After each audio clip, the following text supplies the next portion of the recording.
Дэлхийд дахина хэвлэлийн эрх чөлөөний өдрийг жил бүрийн 5 дугаар сарын 3-ны өдөр тэмдэглэн өнгөрүүлдэг. Тэгвэл энэ өдрийг тохиолдуулан Баянхонгор аймгийн Цэцэг дарга Батчаргал Тус аймгийн сэтгүүлч хэвлэл мэдээллийн ажилтнуудыг хүлээн авч уулзсан юм а. Уулзалтад Баянхонгор аймгийн 3 телевиз 2 сонин мэдээллийн сайт Богино долгионы радио сувгийн нийт 30 сэтгүүлч хэвлэл мэдээллийн ажилтан оролцлоо. За, юуны өмнө миний урилгыг хүлээж авч бас одоо хүрэлцэн ирсэн аймаг орон нутгийнхаа сэтгүүлчид та бүхэндээ бас талархал илэрхийлье. Баянхонгор аймгийн Цэцэг даргын зүгээс за сэтгүүлчтэйгээ хэвлэл мэдээллийнхаа маш их бас ойрхон ажиллаж төрийн бодлого шийдвэрийг орон нутагт хэрхэн хэрэгжүүлж байгаа, ямар амжилт байна, ямар алдаа дутагдал байна, түүнийг хэрхэн яаж залруулах зүйтэй гэдэг талаар бол бас жил болго ингэж уулзалтдаг. Тэгээд та бүхэнтэйгээ бас өнөөдөр хэвлэлийнхаа одоо эрх чөлөөний өдрөөр бас уулзж байгаадаа баяртай байна. Та бүхэндээ хэвлэлийн эрх чөлөөний өдрийн одоо баярын мэндийг хүргье. За ингээд та бүхэн маань одоо тэгээ сонирхсон асуултуудаа асуугаад би айлхаар товчхон хариулаад явъя. Энэ удаагийн уулзалтаар Монголын сэтгүүлчдийн нэгдсэн хэвлэлийн Баянхонгор аймаг дахь салбар зөвлөлөөс аймгийн Цэцэг даргад хандаж хэд хэдэн асуудлыг шийдвэрлэж өгөхийг хүссэн юм а. Энэхүү хүсэлтийн дагуу талууд харилцан ойлголцолд хүрч тодорхой асуудлуудыг шийдвэрлэж чадсанаараа энэ удаагийн уулзалт үр дүнтэй боллоо. За тэгэхээр юуны өмнө бас дэлхийн хэвлэлийн эрх чөлөөний өдрийг тохиолдуулан Монгол нутгийнхаа сэтгүүлчид хэвлэл мэдээллийн ажилтнуудыг бүлээн авч уулзаж бидэнтэй цааш хамтран ажиллах талаар санал бодлоо солилцож тулгамж байгаа бидний өмнө тулгамж байгаа асуудлуудыг шийдвэрлэхэд бас одоо санал бодлоо солилцож бидний хүлээж авч байгаа Баянхонгор аймгийн Цэцэг дарга Батчаргал даргатай сэтгүүлчдийнхаа нэрийн өмнөөс болон хэвлэл мэдээллийн нийт хүмүүсийн нэрийн өмнөөс хувьяасан чин сэтгэлийн одоо талархал илэрхийлж ажлын амжилт хүсье гэж бодож байна. Баярлалаа. За Монголын сэтгүүлчдийн нэгдсэн хэвлэлийн Баянхонгор аймаг дахь салбар зөвлөлөөс дараах хүсэлтийг уламжилж байна. За үүн нэгдүгээр Монголын сэтгүүлчдийн нэгдсэн хэвлэлийн шинээр сонгогдсон ерөнхийлөгч Мандах Баяр сэтгүүл зүйн салбарын нөхцөлийг шинэ шатнд гаргахын тулд сэтгүүлч хэвлэл мэдээллийн байгууллагын ажилтнуудын нийгмийн асуудлыг шийдвэрлэх ёстой хэмээн мөрийн хөтөлбөртөө мянган сэтгүүлчийг орон суудлах, аймаг бүрт сэтгүүлч ордон барьж байгуулах хөтөлбөрийг төвшүүлээд ажиллаж байгаа. За энэ хүрээнд бол Баянхонгор аймгийн Цэцэг даргын намгаалцар Дасцэрэн даргатай уулзах үеэр дэд үцтэд холбогдох боломжтой орон сууцны болон сэтгүүлч ордон барих газар мөн салбар зөвлөлийн үйл ажиллагаа явуулах өрөө байрны асуудлыг одоо шийдвэрлэх талаар санал солилцож одоо нэлээд нааштай шийдвэр төрсөн гэдгийг бид түрүү хэлсэн. За уг хэлцлийг бодит ажил болох үүднээс дараах одоо 3 асуудлыг нэн даруй шийдвэрлэж өгөхийг танаас хүсэж байна. За хоёрдугаар асуудал нь бол Баянхонгор аймаг нэгдүгээр асуудал нь бол одоо энэ нэг газартаа болох төр сэтгүүлч ордон орон сууцны асуудал. Хоёрдугаарт нь бол Баянхонгор аймаг энэ 18 оныг бол аялал жуулчлалыг дэмжих жил болгон зарласан. Энэ дэмжих жилийн хүрээнд Баянхонгор аймагаас гаралтай 15 хэвлэл мэдээллийн байгууллагын нийт 25 сэтгүүлчдийг хамруулан уран бүтээлийн хонгор нутгаараа бахарх аяллаа төслийг дэмжиж хамтран ажиллаж өгөөч. За төслийн танилцуулгыг бол одоо манай дэд чимэгдсэн хураангуй байдлаар танилцуулна. За 3 дугаарт нь бол 1948 онд Баянхонгор аймгийн төр захиргааны төв хэвлэл гэсэн статустайгаар Баянхонгор аймаг данхны одоо хэвлэлийн үндсөөр Ленин зам сумаар эхэлж байсан. Энэ одоо түүхэн үеишд одоо өнөөдрийг хүртэл явагдаж ирсэн. Тэгэхээр энэ онд Баянхонгор аймагт хэвлэл мэдээллийн салбар өсөж өгсөний түүх 70 жилийн тохиож байгаа. Мөн энэ онд чинь Монголын сэтгүүлчдийн 105 жилийн аваас тохиож байгаа шүү дээ. За энэ ажлын хүрээнд их одоо хийгдэх ажлууд төсөв санхүүгийн одоо шаардлагатай юмнууд мөн одоо хавсралтаар бид амьд ажлын одоо ерөнхий төлөвлөгөөг танилцуулна гэж бодож байна. За дөрөвдүгээрт нь ямар асуудал байна вэ гэхээр олон нийтэд мэдээллийг мэргэжлийн түвшинд үнэн зөвөөр мэдээлэх цаг үеийн шаардлага тулгарч байна. Тиймээс хүүхдэд ээлтэй орон нутаг хөтлөөр Баянхонгор аймагт хэрэгжиж эхэлсэнтэй холбогдуулан Баянхонгор аймгийн 5 сэтгүүлчийг 18-19 оны хүүхдийн эрх, хүүхд хамгааллын чиглэлээр мэргэжшүүлэн бэлтгэх ажлыг хөтлөөрт тусгуулах. Цаашид орон нутгийн сэтгүүлчдийн мэргэжлийн үйл ажиллагааг дэмжих зорилгоор аймгийн нийгмийн эдийн засгийн чухал салбарын мэдээллийг олон нийтэд мэргэжлийн өндөр түвшинд бэлтгэн хүргэх, мэргэжсэн сэтгүүлчдийг бэлтгэхэд гадаад дотоодын сургалт төсөл хөтлөөр хамруулан дэмжиж хамтран ажиллахыг хүсэж байна гэсэн ийм 5 асуудлыг танд одоо өнөөдөр бид одоо тавьж байна. За ерөнхийдөө та бүхнийхээ хүсэлтийг бас хүлээж авлаа. Тэгээ нэг л зүйл байгаа. Бид нар бол аливаа мэдээж одоо бас сэтгүүл зүгийн салбарыг дэмжиж ингээд чадах дэмжлэг тусалцаа үзүүлээд ажилланаа. Хамгийн гол нь одоо хэвлэл мэдээллийн салбарыг гарч байгаа юмнуудыг хараад тахтаа зэрэг дандаа нэг талын өнцгөөс буюу дандаа хийж байгаа ажил амжилт бүтээл талаас нь ингээд бас юм гараад байгаа. Тэгэхээр зөв одоо манай аймагт бол үнэн үг хэрэгтэй байна. Энэ төрийн албан дээр энэ аймаг орон нутагт болохгүй байгаа асуудлыг олж харж чадаж тэрнийг олон нийтэд танилцуулж тэгээ тэрүүгээр нь одоо тэр тухайн байгууллага албан тушаалтанд зочроо авдаг нөгөө асуудлуудыг засдаг, сайжруулдаг ийм юм руугаа одоо бас манай сэтгүүлчд маань учир дутагдaltaй байна шүү. За миний хувьд дээр бол баримттай, нотлоготой шударга шүүмжлэлийг бол хүлээж авна. Тэр асуудлыг засахын төлөө явна. Энэ төрийн захиргааны байгууллагын албан агчдсан тийм үүрэг чиглэгч байгаа. Үнэхээр баримттай, ийм нотлоготой тэгээд одоо тухайн одоо ажил дээр гарч байгаа алдаа дутагдлыг шүүмжилсэн ийм асуудлууд байх юм бол та нар тэр сэтгүүлчтэй зарах хийгээд явах биш. Харин тэр ажлаа засах, сайжруулах ёстой шүү л гэдэг юм чи үүрэг чиглэл өгч байгаа. Тэгэхээр та бүхэн маань бас энэ талаар бас нэгийг сэтэж хоёрыг тунгаагаарай. Одоо аймаг орон нутагт болж байгаа нь юу вэ? Болохгүй байгаа нь юу вэ гэдэг юмыг сайхан сэтгүүлчийнхээ өнцгөөс гаргаж тавиад тэгээд тэрнийг одоо хамтаараа засаж сайжруулахын төлөө явдаг болёо л гэж би нэгдүгürt нь одоо хамгийн ихэнд бас уриалж байгаа. Өнгөрсөн жилч бас та бүхэнтэй уулзахдаа би хэлчихсэн тийм ээ. Энэ асуудлыг анхаараарай гэдэг хэлж. За хоёрдугаарт нь за сэтгүүл зүйн салбар өөрөө хэн нэгнээс хараат бус байх хэрэгтэй гэдэгтээ бас санал нэг байдаг. Гэхдээ сэтгүүл зүйн салбар хараат бус байна гэд түүнийг төрийн одоо дэмжлэг тусалцааны гадаа үлдээж болохгүй л дээ. Аливаа асуудлыг шийдэж өгсөн нэртэйгээр одоо өөрсдөө магтан дуулуулах ч байд юм уу? Янз бүрийн одоо булхаатай муу муухай үйлдэл үйл ажиллагаанд дарагдуулах ч байд юм уу? Тийм асуудал бол байх ёсгүй. Тэгэхээр би өнөөдөр тодорхой асуудлуудыг шийдлээ гэж бодоход тэр өнцгөөс нь битээ хараарай. Миний ажилд алдаа дутагдлаа бол нээлттэй хэлж яар шүүмжилж явах ёстой шүү гэдэг хэл. Тэгэд нэгдүгээрт нь эхний ээлжинд ямар ч байсан газрын асуудлыг маш яаралтай шийдье.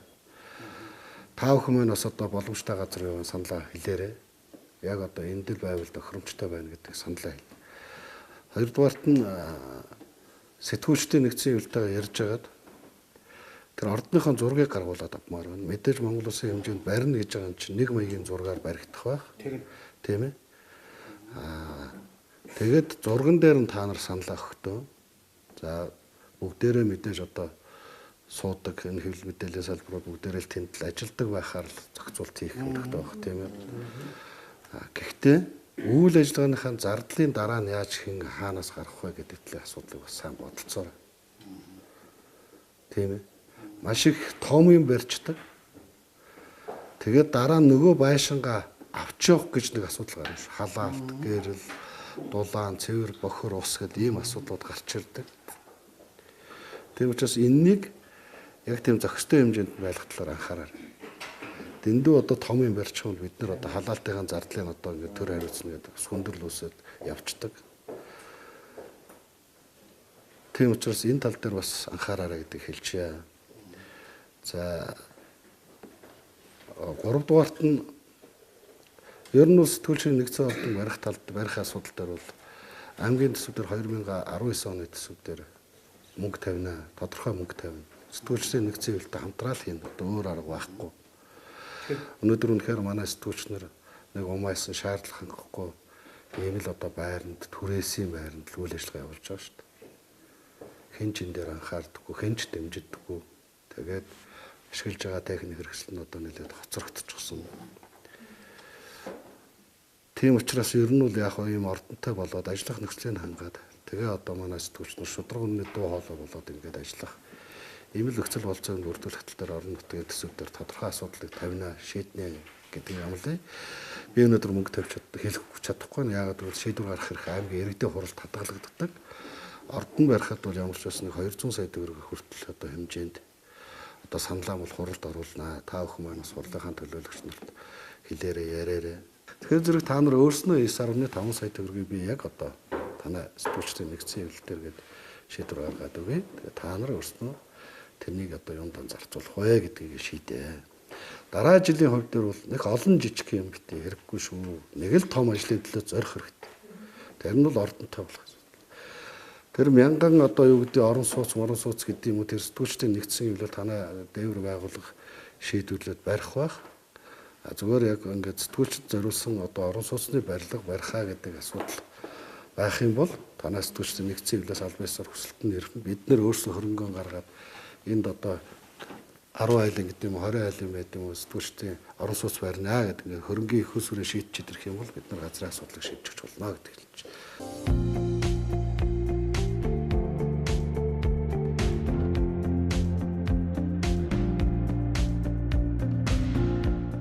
За тэгээд юуны өмнө тантай хавс бидний мэдээж аваад уулзч байгаа маш баяртай байна.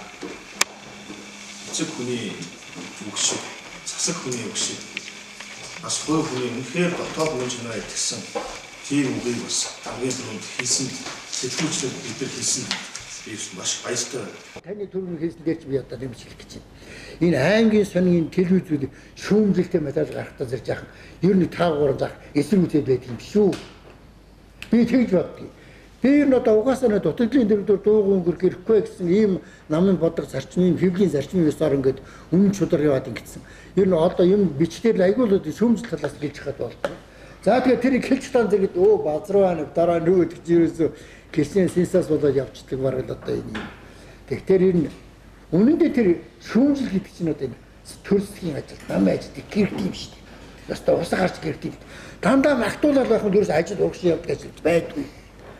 Бас л хүмүүс байгаа, хүмүүс ажиллаж байгаа, хүмүүс амьдарч байгаа, хүмүүс бас энэ зүйлийг ярьж байгаа гэдгээр бас энэ жижиг байгууллагуудаа хэвлэл мэдээллийн жижиг байгууллагуудаа нэлийн бодлогын хэмжээнд тааштай мөрөөр санхүүгийн хэмжээнд төрөлцгийн зүгээс бодтойгоор ингээд дэмжлэг үзүүлэхгүй бол хаагчиж мэдхээр тийм ээ.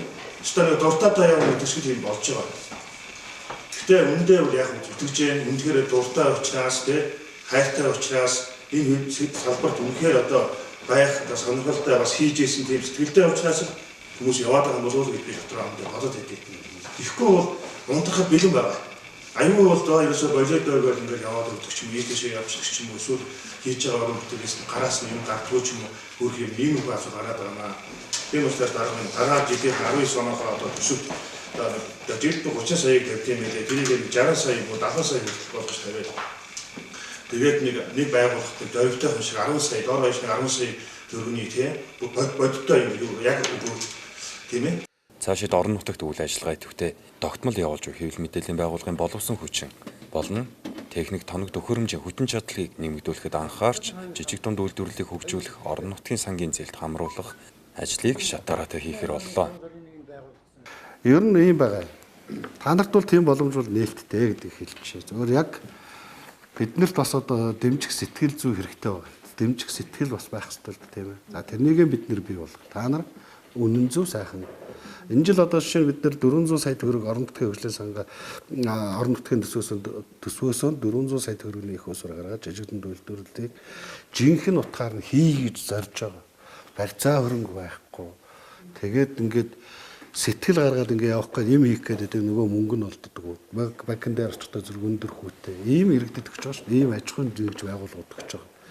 Одоо биднэрт яагаад өгтөө зэрэг шүү дээ. ийм нөгөө жижигдэл үйлдвэрийн ийм хөвгүү хөнгөлтэй зээл юм хийх гэж байгаа улсуудад зориулаад тэгээ баталгаатай улсууд ийм сангаа бүрдүүлээд авсан учраас зөв төсөл зөв асуудлыг бол барьж байгаа шийдэд авах боломж нээлттэй болж байна. Одоо энэ жилээс түрүүч нь одоо нөгөө 3 өнгөрсөн жилийн гарсан 560-аас зээлийн төлөлт нь хийгдээд явагдаж байна. Тийм ээ. Тэгээ тэрнийг бол бид нэр энэ жил гаргахгүй, энэ жил 400 гаргана. Дараа жил гаргана гэж байгаа байхгүй тэр энэ жилийнхаа төлөгдсөн хөөг. Тэгэхээр зэрэг бол мөнгө нэмэгдээл байна л гэсэн үг байхгүй.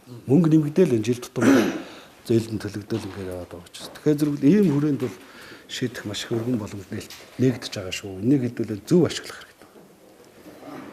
Дараа жил одоо та нарыг дэмжиж, танаа 3 телевизийг дэмжиж, танаа 2 сониныг дэмжиж заа өөр яг жижиг дунд үйлдвэрлэлийг дэмжих энэ нөгөө хүүгүү 3 жилийн хугацаатай хүүгүү зээлийн хүрээндээ яг одоо нэг тэглэг тоног төхөөрөмжийг сайжруулах төслүүдийг оруулаад заавал бодлогоор дэмжиж та нарт маань сайхан материал ангаргаад ирээ. За мөн уулзалтын төгсгөлд аймгийн засаг дарга Бочаргалд нийт сэтгүүлч хэвлэл мэдээллийн ажилтнуудад амжилт хүсч сэтгүүл зүйн салбарыг хараад бус байх зарчмаа хадгалж ажиллах ёстойг сануулж хэлсэн юм а. Нөгөө талаар аймаг орон нутаг бодлогын хэмжээнд хэвлэл мэдээлэл сэтгүүл зүйн салбарыг дэмжиж ажиллах бөгөөд дэмжснийхэн төлөө хэвлэл мэдээлэлд ямар нэгэн цензуур тогтоох ёсгүй гэдэг зарчмын байр сууриа илэрхийллээ. Энэ удаагийн уулзалтаар Өнөөгийн Баянгор сонины менежер Отхон Баярыг Монголын сэтгүүлчдийн нэгдсэн хэвлэлийн ерөнхийлөгчийн шийдвэрээр хэвлэл мэдээллийн тэргүүний ажилтнанд цол тэмдгээр шагнасныг аймгийн засаг дарга Бочаргал гартууллаа. Чөлөөний нэвтрүүлэх холбоотой мэдээж явж бидний одоо хүссэн хүлээж байсан бидний толгойдсон олон ажлыг ааштай шийдэж өгсөн аймгийн засаг даргалаар одоо чин сэтгэлийн хүн талаар илэрхийлж одоо ажлын амжилт эрүүл мэндийн газар сайн сайхныг өсөн ерөө салбар зөвлөлийн хаан одоо гарын бэлгийг гартуулж өгье.